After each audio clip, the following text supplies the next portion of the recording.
প্রিয় এলাকাবাসী, বন্যার কারণে আমাদের মসজিদ ক্ষতিগ্রস্ত হয়েছে আর বৃষ্টির পানি মসজিদের ভিতর পর্যন্ত চলে আসছে। আপনারা যারা যারা নামাজ পড়তে আসবেন সবাই চাঁদা নিয়ে আসবেন। যে যত টাকা পারেন মসজিদের জন্য অবশ্যই সাহায্য করবেন।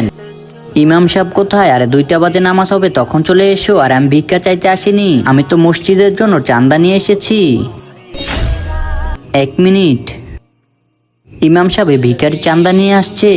আরে তুমি কত নিয়ে আসছো? ইমাম সাহেব আপনি 1 লাখ টাকার কথা বলেছিলেন, আমি পুরো 1 লাখ টাকা নিয়ে এসেছি, কিন্তু তুমি আনলে কোথা থেকে?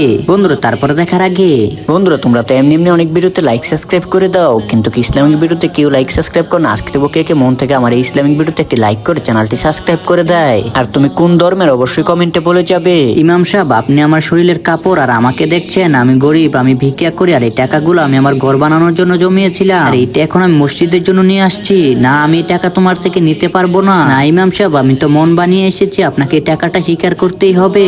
1 মিনিট ইমাম সাহেব, আরে তোমরা সবাই আমার সাথে আসো।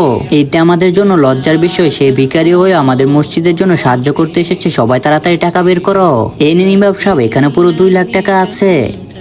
এই নাও, আমি তোমার 1 লাখ টাকা কবুল করলাম, এখন তুমি আমাদের 2 লাখ টাকা কবুল করো, আর এটা দিয়ে নিজের ঘর বানিয়ে নাও। হে আল্লাহ, আমি শুনেছিলাম মসজিদে দান করলে নাকি তার থেকে বেশি পাওয়া যায়, আজকে আমি দেখেও নিলাম। আল্লাহ আপনার অনেক অনেক শুকরিয়া।